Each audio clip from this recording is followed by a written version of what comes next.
Welcome everybody to the debut episode of Boston Sports Radio. I am your host Malik Zorrok. Alongside me, I've got Brett Lever. Brett, how are you doing? Good. How are you? Doing good. Let's just jump right into it. I want to lead off with the Patriots Draft. Let's start with some opening thoughts. In a word, what do you think? Surprising. Surprising. I mean, that first round was interesting to say the least.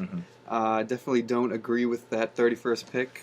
Sony Michel. Yeah. Overall, a lot of trades. Yeah, for sure. A lot of late round picks for them, which is, I mean, trading down is their go-to, but they did it to an extreme. Yeah, how about you? Underwhelming. Disappointing.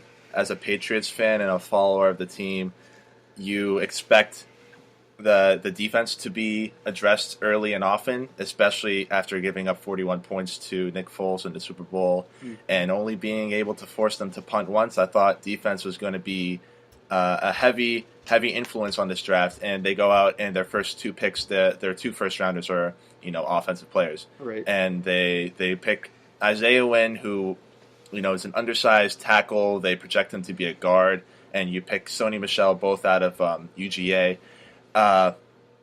It's just it's hard to understand these picks, because were they the best players on the board at the time? I didn't even think so, and I'm fine with drafting value over need. I think teams that draft for need purely are stupid, and that's why the Patriots, they always plan ahead, but I don't see really a need for interior offensive line and running back. You can convince me that the Patriots needed a dynamic running back.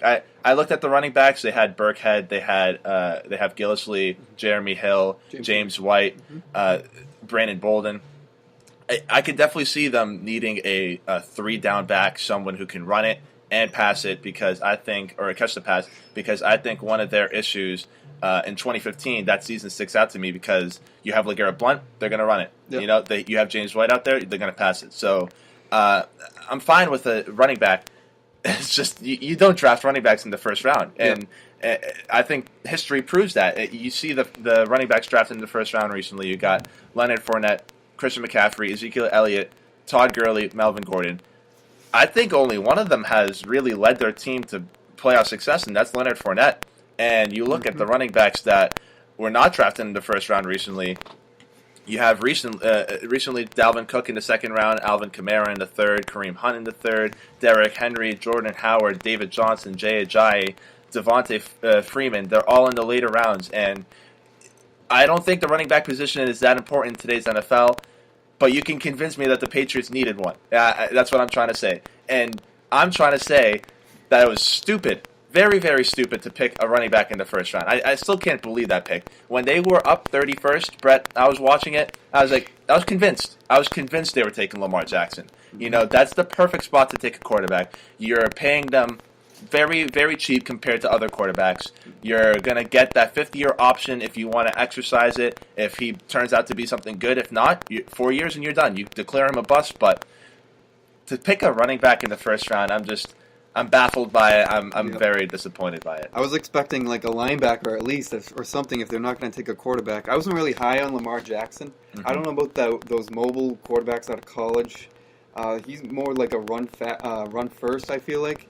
Yeah, those kind of scare me. Yeah, those are certainly risky, but I think Lamar Jackson has the tools, and under the tutelage of Bill Belichick for at least a year, you have Josh McDaniels, you have Tom Brady.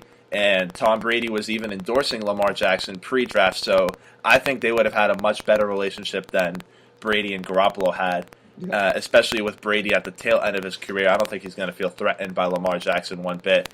And, I'm not pushing them to draft Lamar Jackson at 31. I'm pushing them to draft anyone other than a running back. Right. I was just going to say, I can agree that a quarterback's probably better in that spot, just not a running back. I hate when teams draft a running back in the first round. I feel like it's a waste of a pick. Like the Giants took Barkley. I know it's supposed to be a generational running back, but in this league, what's a generational running back going to do? Yeah, no, not much.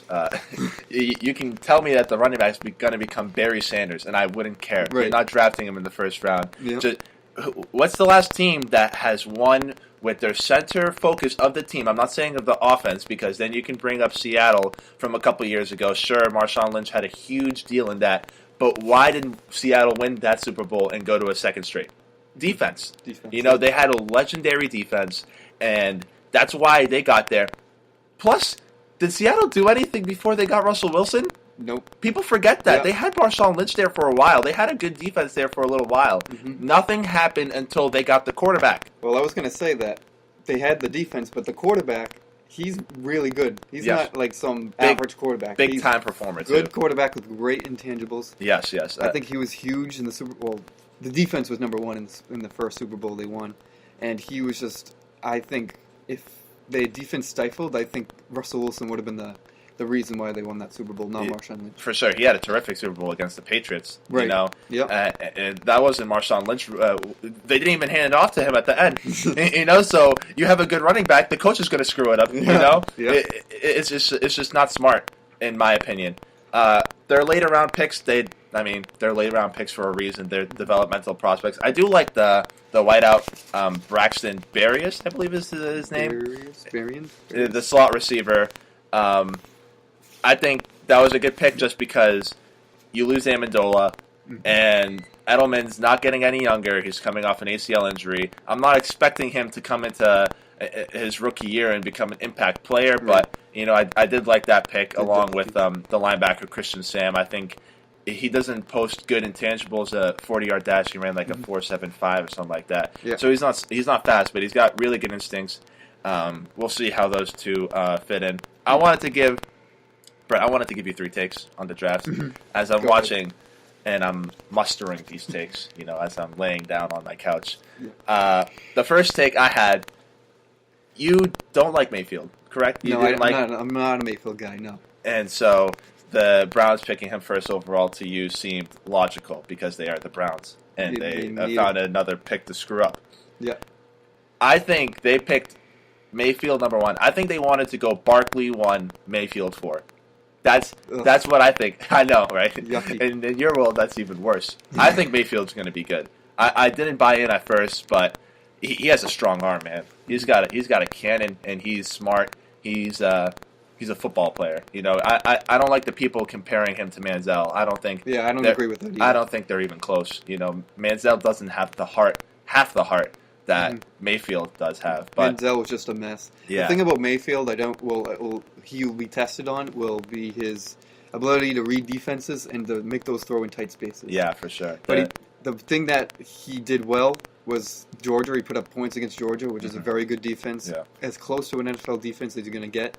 So in that respect, I can see it, but I just see like a short quarterback, dual threat. I just think that's just a good college quarterback that doesn't transition. Yeah. Obviously, you watch film. I didn't. I just watched. Yeah. Well, one thing that struck out on me when I was watching film on Mayfield is that offense is so simple, and it's going to be really, really, really hard for him to get into a pro-style offense from day one. Mm-hmm. And I hope the Browns don't start him day one because I think he's going to have some massive growing pains if he does. I think you give him even half a season, the Browns aren't known for developing quarterbacks, but you got to try, right? You got to keep on trying.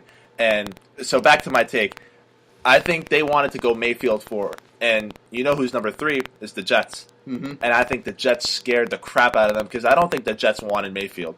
I really don't think so. I think all of those reports were just smoke screens.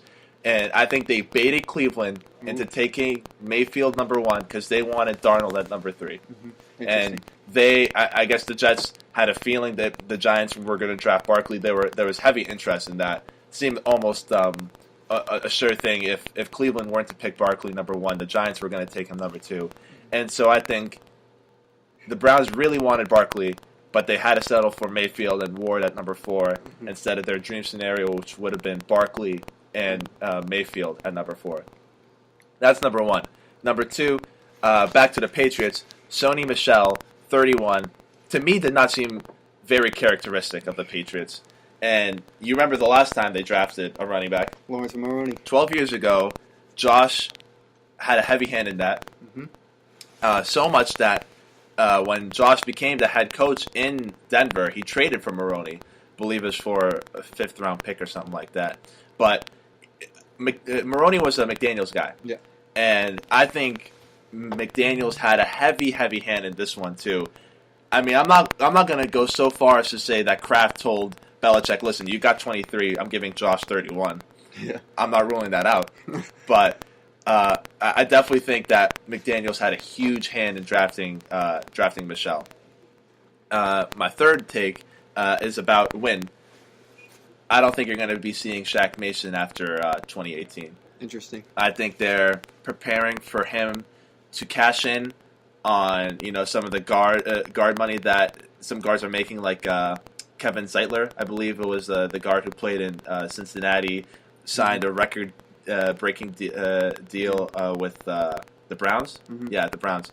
And so I think they see that trend. There's some offensive linemen getting a lot of money. Nate Solder this offseason got a lot of money. He's a tackle, but I think Shaq Mason's going to be leaving after 2018. So when he was listed as a tackle, right? Or is he a... Wynn played left tackle right. Senior year. He played well, but that's against college talent, and he's 6'2". And they think they're going to transition him to a guard. I think that's what they're going to do. I think they're going to... they might start him at left tackle this year. I mean, they traded for Trent Brown with the Niners. Yeah. He's a right tackle. I think they're going to try to put Cannon at left tackle and see how he does there. And then they're going to put Brown at right. They're going to have Wynn, Tooney, Andrews battle for those 2 spots, center and left guard, and with Shaq Mason being slotted as right guard. And then Wynn is going to be that replacement. Yeah. I think they want to put Tooney at center. And then they have Wynn, Mason, Cannon, and Trent Brown. Well, left tackle is a huge hole in Nate Solder left, and it's such a huge position in the NFL today. And I'm surprised I didn't draft a left tackle unless there wasn't one there. I didn't really check. So they're going to have to figure that out. If Cannon can't do it, which he had a good season 2 years ago, he had a shaky one, not as good last season. Yeah, and short injury, obviously. So that's going to be tough if they're going to rely on Cannon at left tackle. Yeah. Hopefully he can do it. I mean, that Mason take, that is true. I didn't even think about the guard money that he's going to get. Mm-hmm. He was so good last year. I think he was the best offensive lineman last year. Yeah. So he's probably going to get big money. Yeah, so I think that's going to be their plan A. If Cannon's not going to be able to play left tackle, I think they're going to put Wynn there, and then Cannon at right, and then have Trent Brown be that swing tackle, that backup. And Wynn's undersized for a tackle. Yeah. We'll see how he's used, and if he is at left tackle, we'll see how he plays. I'm kind of concerned for that, but I mean, for Wynn, it's a matter of where you draft him. When he was projected a late first, early second rounder, and you pick him at 23, which isn't reaching, but with the needs on this team, with the talent that was on the board, then there was still that edge defender, Harold Landry. Landry, yeah, I love him. And I thought he would have been a good fit here. Yeah, I thought they were going to draft him. Yeah, there were a couple corners too that they were still there. They ended up drafting Duke Dawson out of Florida. Mm-hmm. I just overall the draft. Underwhelming. Underwhelming. That's my one word. First round, you didn't like their picks? No. First round, the later rounds didn't really. I hated the trading down and the trading away for future picks. You need youth now. You just told me before the show they haven't used a first rounder the past 2 years because of Deflategate and trading for Brandon Cooks. This team does not have a lot of young talent. No, they need to get young. And they need to get younger. They need to get more young talent. And here's the other thing you need to think about is they're kind of in between. They need to get young, but they also have Brady, who's 41. So they need to win now, but also they need to go for the future. Yeah. And for a silver lining for Patriots fans in the first round, I think most Patriots fans are a little shaky on it, I feel like. First round picks for Belichick have been really good. So I'm going to go down a list of their first round picks. And you can tell me whether they're good or not. All right. So 2001, first round pick for Belichick, Richard Seymour. Yep, good, of course. 2002, they traded up to 23rd, got Daniel Graham, tight end. Yeah. Okay, decent. He was a decent one. 2003, traded up to 13th. They had the 14th to select Ty Warren. Mm-hmm. Good pick. 2004, Vince Wilfork. solid. Yeah, that speaks for itself. 2005, Logan Mankins, pretty good. That was 32nd overall. 2006, Lawrence Maroney. Yeah, that's their Okay. That's their running back. No, that was a bust. That's a major bust. I wouldn't call it a bust, but it's definitely not a good pick. He had one good season in 2007. Yeah. 2007, Merriweather. Bust. 2008, Gerard Mayo. Good player. Good pick. 2009, there we go, traded out. 2010, Devin McCourty as cornerback. Yeah. That worked out. 2011, Nate Solder. Good pick. 2012, Chandler Jones and Dante Hightower. Yeah, good picks. 2013, traded out, of course. 2014, Dominic Easley. Bust. 2015, Malcolm Brown. So far, pretty good, I'd say. 2016, cheated. No first-round pick. And 2017, they got Brandon Cooks. I believe, for the first-round pick. So, Belichick's first-round picks, good track record, I'd say. So, I know that's shaky. It looked shaky. I don't really agree with their picks, but Belichick does have a good track record with his first-round picks. Yeah, we will see how. Again, my problem is not really the players. Wynn and Michelle can turn out to be studs at their positions. It's just drafting the running back. I have more of an issue with the guard. I mean, 23 is a little high, but if he turns out to be, one of the top guards in the league, you can't really complain. But I mean, the running backs. That's the one that I have the issue with. I agree, and if he turns out to be really good, I still say that's a bad pick just because it's the position running back. Yeah. It's very down on the list of importance in positions in the NFL. So I wanted to move to this article on. I found it on SB Nation as to explain why there were so many trades. They traded out of that 43rd spot down, and they picked up an extra 4th, I believe. When they traded for Trent Brown, they sent their 95 and got back a 4 or 5, and so forth. They made, how many trades was it on day 2? 5 or something like that? Something crazy. There's a lot of them. And a lot of them included receiving later round picks. And so, as are many Patriots fans, very confused. Like, why are you trading for so many of these late rounders that not a lot of them hit? Some confused and some in Bill we trust. Yes. And so, this article comes up with the theory saying that, the Patriots recently have traded for a lot of these established veterans, and they've traded, some of their lower draft picks to pick them up. And here's the list. They gave up a 4th-round pick to the Eagles for Eric Rowe. They gave up a 5th-round pick for the Browns for Danny Shelton, a 5th-rounder to the Raiders for Cordarrelle Patterson, 5th-rounder to the Seahawks for Cassius Marsh, a 6th-round pick to Cleveland for Jason McCourty, a 7th-rounder to the Bengals for Marquise Flowers. And so this made sense to me. I was like, okay, you know what? They want to pick up as many late-round picks as possible to make as many preseason moves as possible. These guys were all picked up either in the offseason or preseason. Yep. And there's also Barkevious Mingo from a couple years ago. There were some other ones that came to mind after I was reading this. And so, okay, I understood this, that they're getting these late-round picks to trade for veterans. I hate this strategy, though. Eric Rowe, Cordarrelle Patterson, Cassius Marsh, the dude you cut, 9 weeks into the year after trading a 5th-rounder for him? Marquise Flowers, the one that gave up a touchdown to Clement in the Super Bowl, got ran around. And so I don't like this list, and I don't like the strategy at all. What are you doing trading back, not being able to get value at some of the higher 2nd round, the 3rd round? You're trading back for these later round picks to trade for these veterans that really aren't that good. And those late round picks really aren't going to do anything.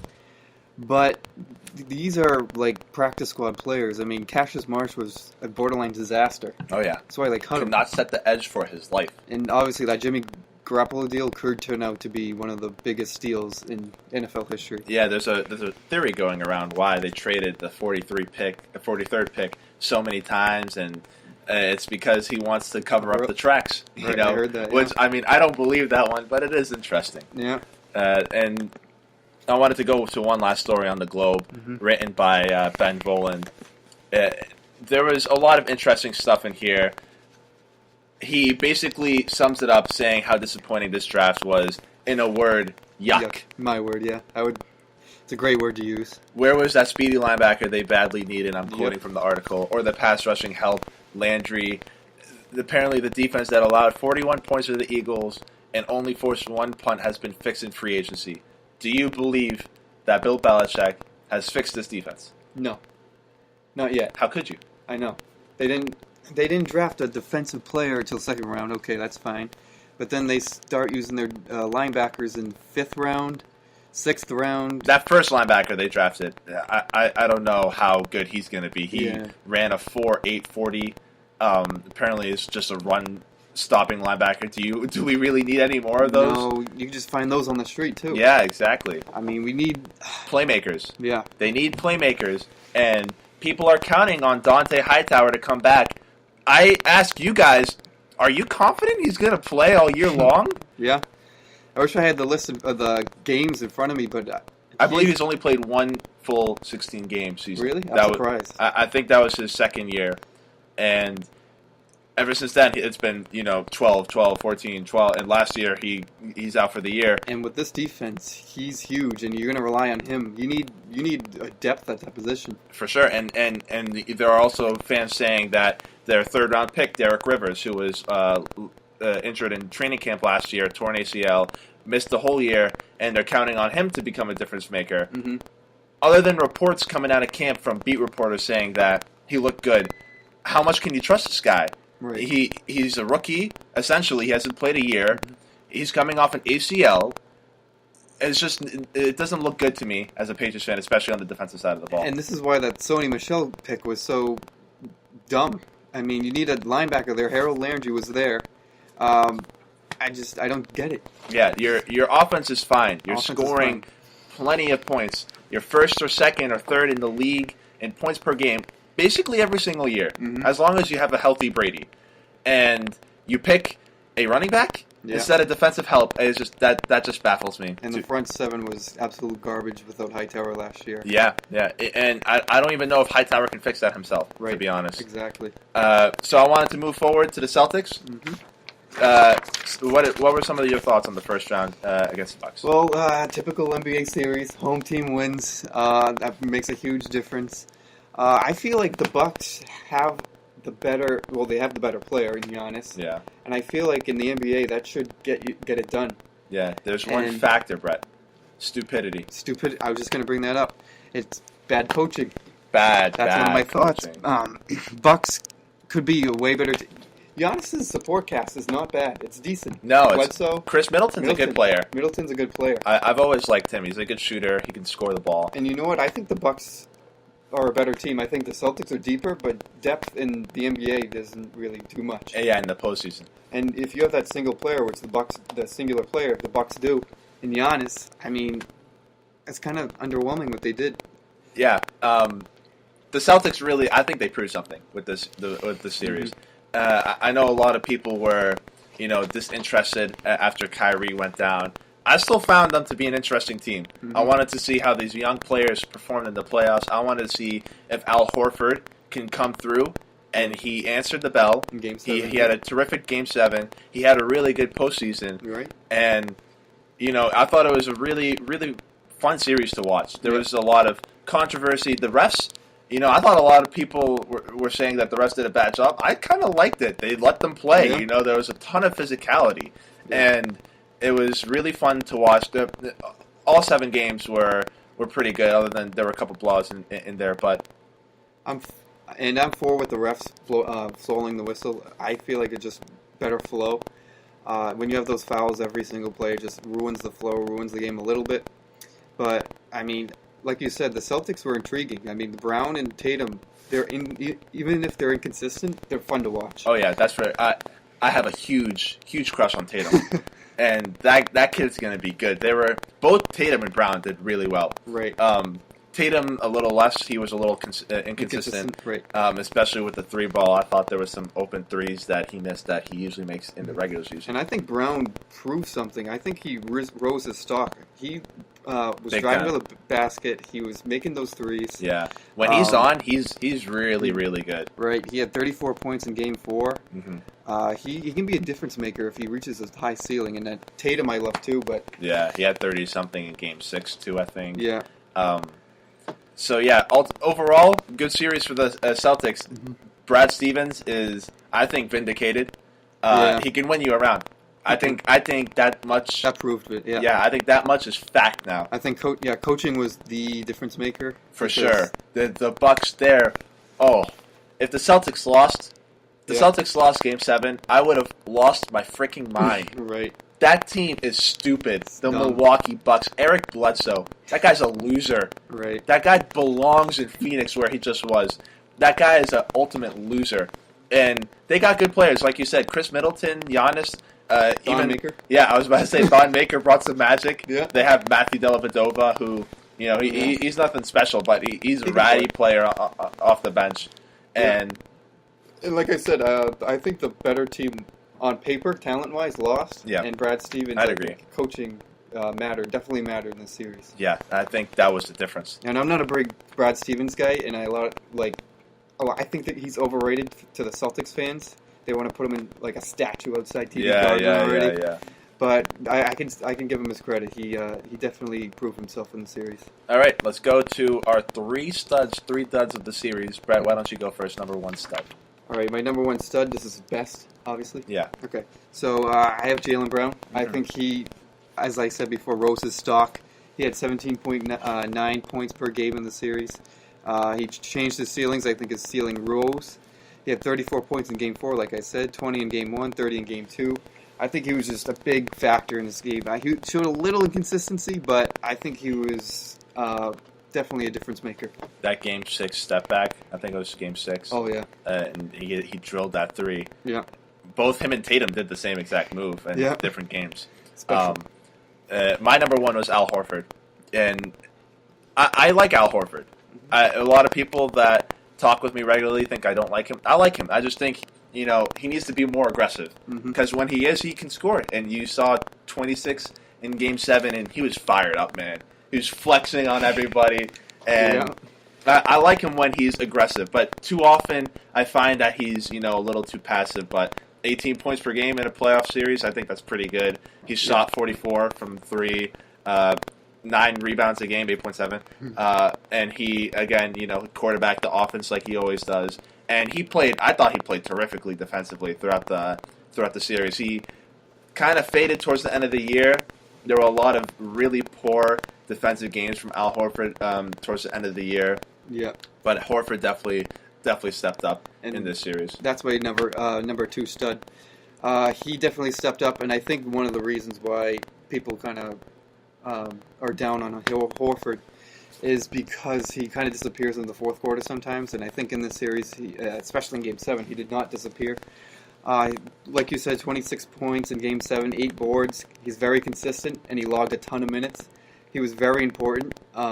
He can create plays for other guys. Yeah, the biggest difference I thought for Horford was he was creating his own shot. Right. There was a lot of times, we all know he can work well in the post. There was that one, I forget who was defending him, but he started all the way out on the baseline and backs his defender down all the way to the rim. Little hook, simple 2 points. And if Horford can start doing that more, there's your physicality. Yeah, he's a big guy. He's a big guy. And there were a couple times where he's doing that. A couple times where he's at the elbow and he's faking a bit and he shoots that jumper. Yeah. He shot the 3 well in the series. So I thought Horford was a big difference maker. My number 2 stud, I had Terry Rozier, and Rozier was Rozier, inconsistent, great at home, iffy on the road. Yeah. But those 4 games at home and Game 7 when he hit, 8 straight points for the Celtics in the fourth quarter. Fourth quarter. 2 threes and a layup. Yep. He was on fire, and he's going to be something special. If he can just get more consistent, be able to play on the road, that's a big factor in the NBA. And I think he needs to get a little stronger. There were a couple times where Brogdon just took him straight to the hoop, and he pushed him off and just get off me. And I think Rozier, if he can get a little stronger defensively, I think he's going to be a really solid two-way player. Right, and he had that step-back 3, which, was that in the series or was it the regular season? I believe it was Bledsoe, maybe.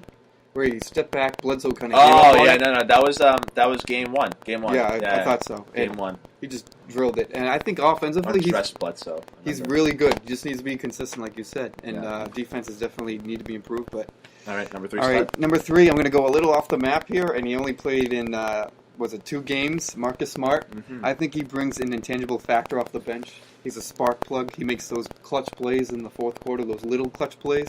Gets you a rebound. He'll go on the floor, get you like that scramble in Game 5, I believe, where he was on the ground, 4 Bucks players around him. I don't know how the Bucks didn't get it. Yeah. And he just was on the floor, squeaked it out to Horford, and Horford went up for the layup to ice the game.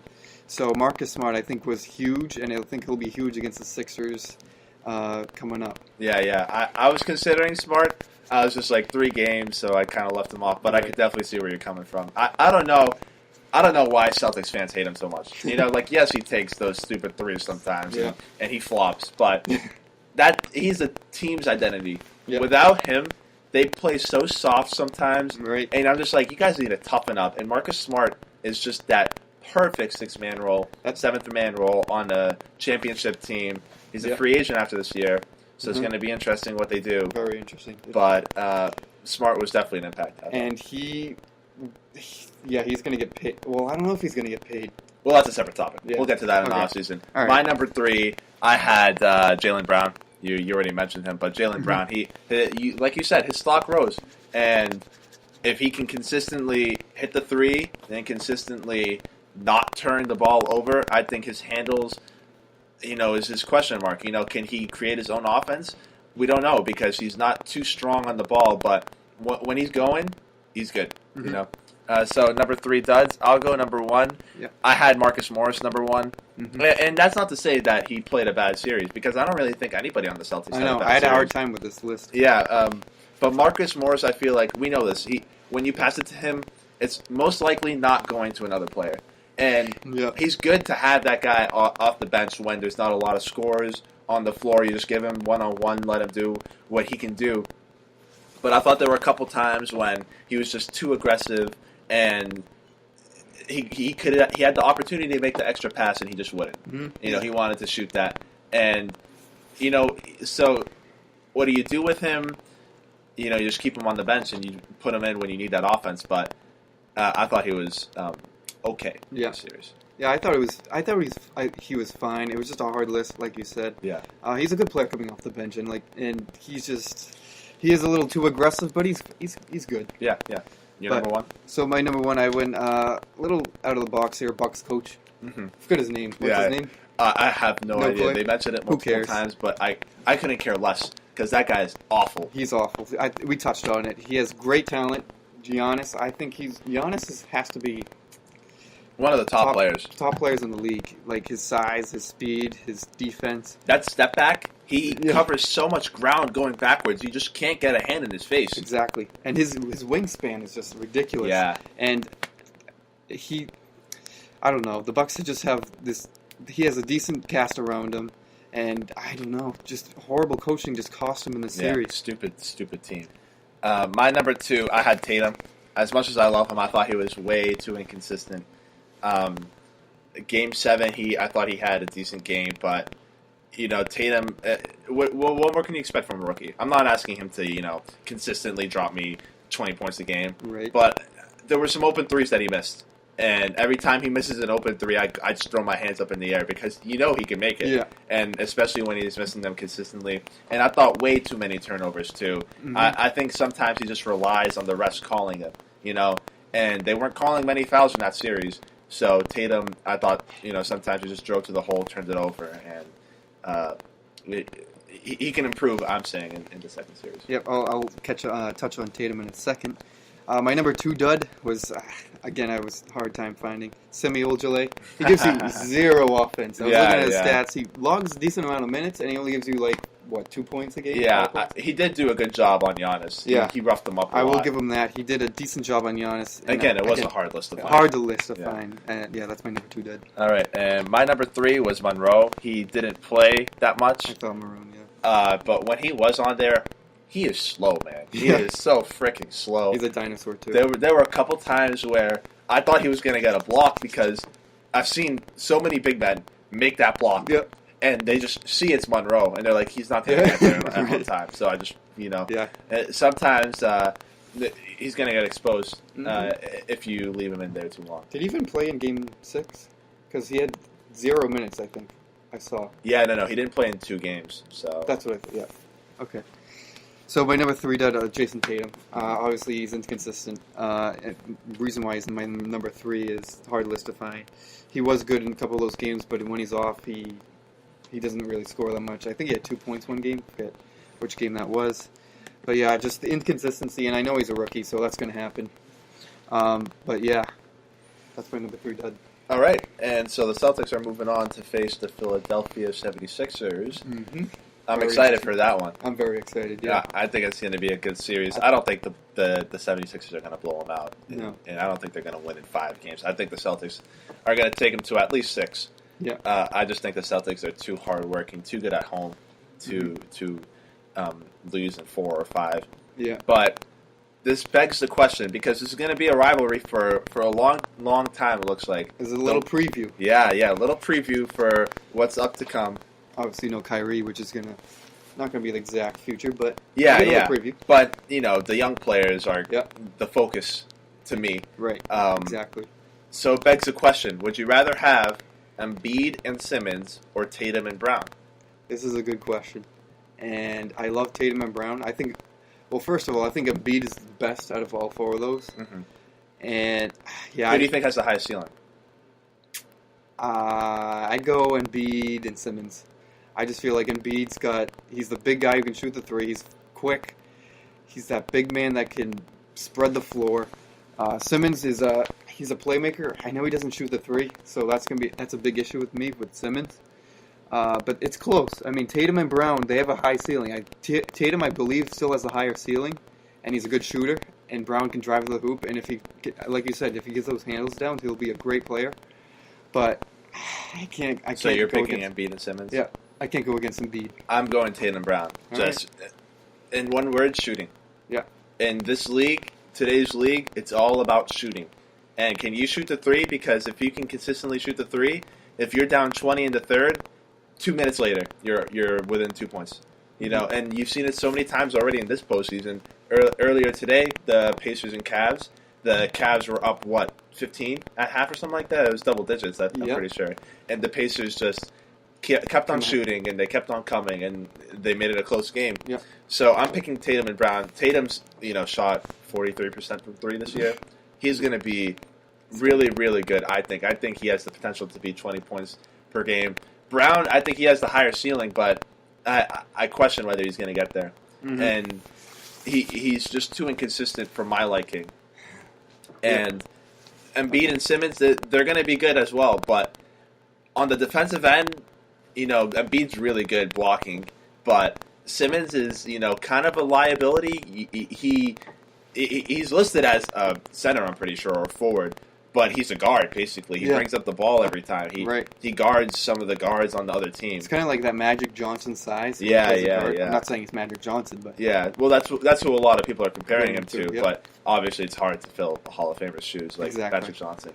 But Tatum and Brown, in my opinion, I think they fit today's NBA much more than Embiid and Simmons. If you have a team with Embiid, you need shooters. You need shooters because he can take it in and he can shoot as well. But I just think with Simmons not being able to shoot, if Simmons can shoot, that's a whole different story. Yep.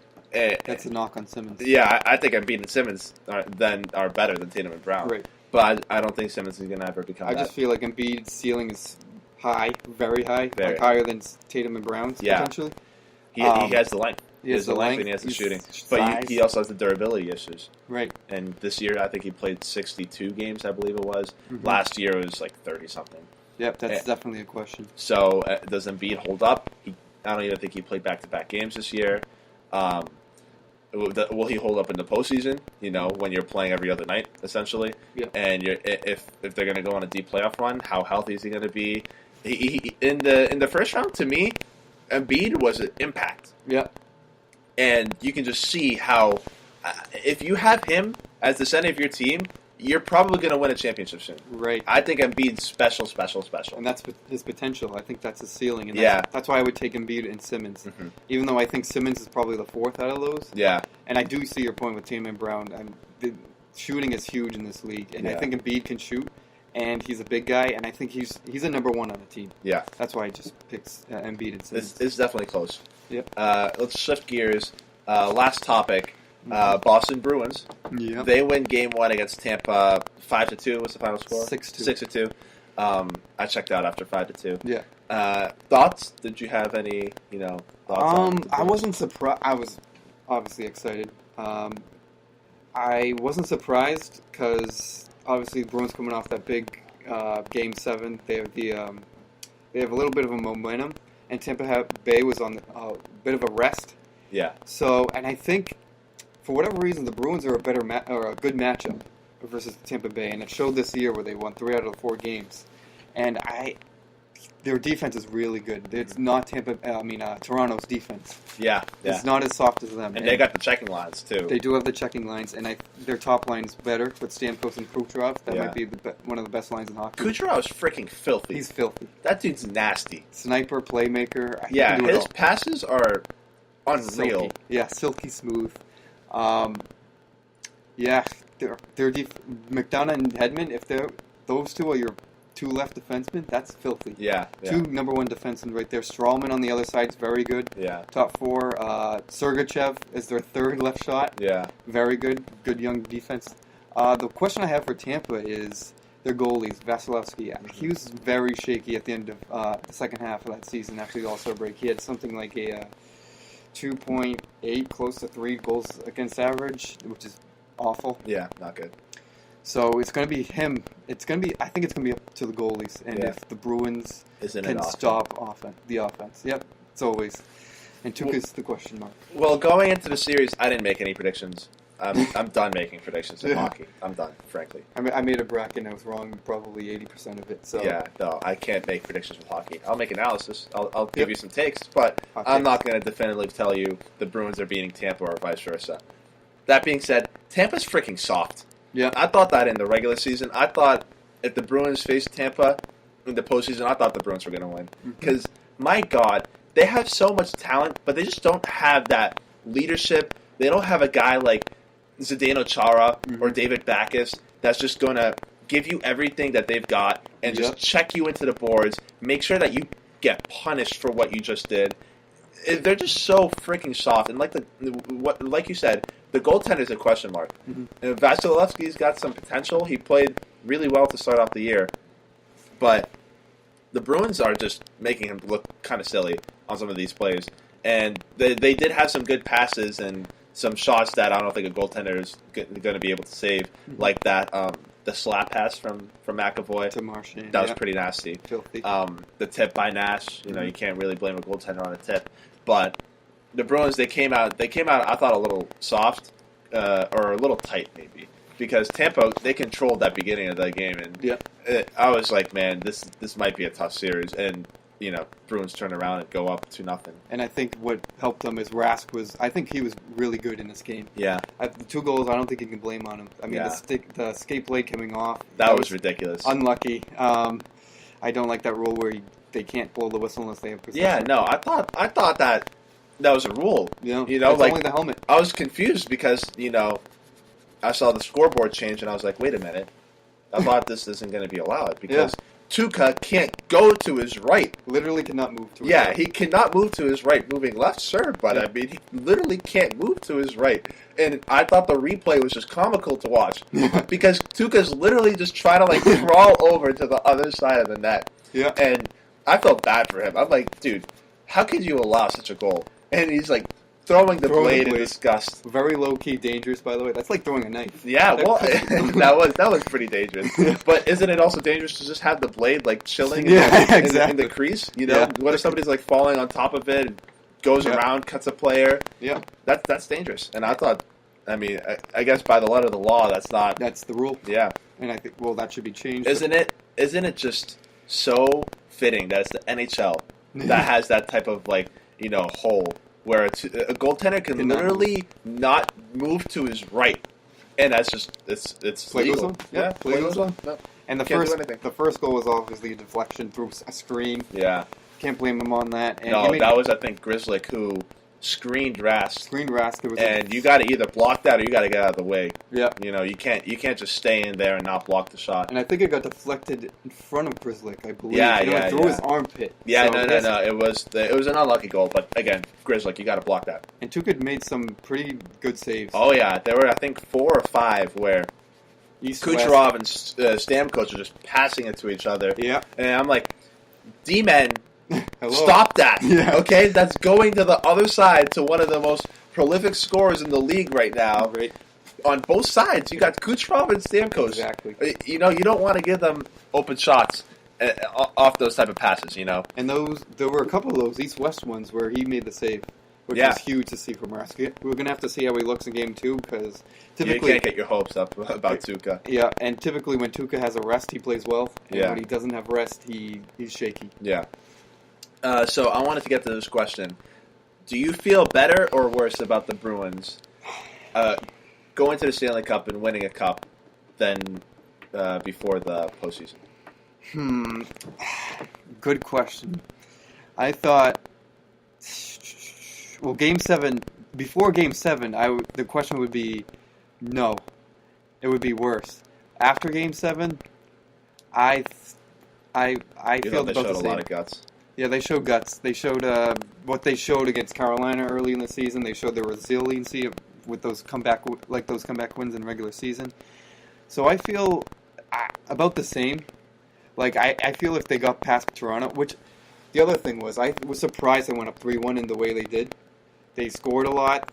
They defended well. They defended well. I picked the Leafs in that series. Yeah, no. So when they were up 3-1, I was shocked, and I thought the Bruins were going to win that series, but they almost choked it away. That's why Game 7 was huge. Yeah. In my mind, if they came out in Game 7 and performed, which the offense did, goalie kind of let them down a little bit. Yeah. So Game 7 definitely changed my view on that. Mm-hmm. To me, I feel so much worse.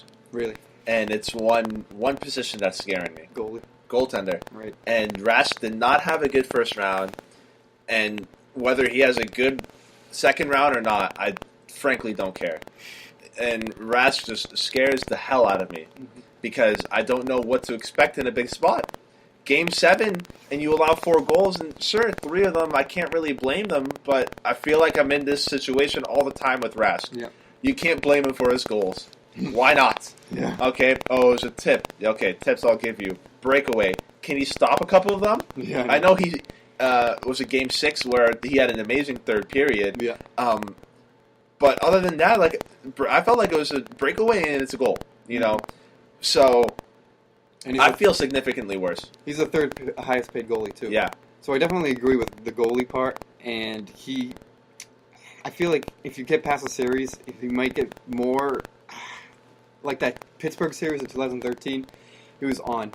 That was the best I think I've seen Rask play in his career. Yeah. So you're hoping for that, and like you said, you're not really getting your hopes up for that. And I definitely agree that's a definite question mark. All right. But I thought I knew that coming in. Yeah, no, that was for sure a question mark, for a while now with Rask. Yep. Until he wins the cup, apparently. I think that's what's going to be it. Yep. I wanted to get to this article here. It was on SB Nation, Stanley Cup of Chowder, I believe. Yeah. Yep. It's a blog on SB Nation. And I thought it had some pretty interesting stuff. And this really relates to Bruce Cassidy and how he manages his lines. His first line, second, third, fourth, and his deep pairings as well. And I thought it was really interesting looking through. He relied on the first line. I mean, you have to. You got your 3 best forwards on your top line. Yep. And a lot of teams aren't built like that. You just look at Toronto. They have 3 different 30-goal scorers, and they're on 3 different lines usually. They mixed it up during the playoffs, but that first line got heavy minutes, 20 minutes a game essentially for all 3 of them. That's a full period where your first line's playing. And going down, the third line was, not sparingly used, and that was really one of the Bruins' better lines throughout the year. Right. In the playoffs, I thought they did not play well at all. No. Heinen, Nash, and Backus. They obviously switched the lines around when Nash was hurt and Heinen was scratched. Yeah. And they look slow. Yeah. They look way too slow. And I thought it was just very interesting to see how Cassidy kind of managed his lines against Babcock, who's one of the best coaches in hockey. And I give him an A+, frankly, on his coaching job. He called out Tuukka after Game 6. Tuukka didn't answer the bell, but I mean, at least he called him out instead of just letting Tuukka do what he did poorly against Toronto. Yeah. And his adjustments, him relying on that top line. I feel like a guy like Claude maybe would have stuck with his secondary lines a little too long. He definitely would. I think he would have. Probably wouldn't have changed him at all. Yeah, no, I think secondary scoring was a major issue in that series. Yeah. There was a ridiculous stat. I can't recall the exact stat, but it was basically if the Bergeron line produces, they win. And if they don't, they lose. Yep. So what are you doing tinkering around with other lines? And I thought it was very encouraging to see Cassidy kind of go away from that Claude Julien type of thinking where I have to even out these minutes. I have to make sure my fourth line, my third line gets their minutes because I can't tire out my first line. Mm-hmm. And the first line was not tired. I mean, Game 7, Bergeron, Passa, and Marshy all had, well, Marchand not so much, but they had a pretty good game. Yep. And I thought Cassidy did a really good job in that first And I think Cassidy this season has pushed all the right buttons. I mean, he's been almost perfect. And like you said, Claude would have just stuck with those lines. I mean, and he would have played that fourth line probably at the same amount as that first line. Yeah. But even though the fourth line was probably the second best line in that series, but I love Cassidy as a coach. I think it's refreshing from Claude. Yeah. Claude's overstayed here, and I think Cassidy just pushes the right buttons. He's not afraid to call people out, which has worked. Yeah. Most of the time. Most of the time. But yeah, I mean, that third line was very slow. Yeah. They looked slow. They were one of the best lines for them in the season, and they just didn't show up until. Yeah, they didn't play too well. And Game 1 either. Backus had a couple of goals, but those were both on the power play, so those weren't even on the third line. Mm-hmm. So I think those they were over. I think, and Heinen's goal in Game 7, he was out there with probably a mid-shift change with Krejci and maybe DeBrusk. No, or was it Nash? Might have been Nash. Yeah, it was Nash. But yeah, that third line was a no-show, and that fourth line was very good.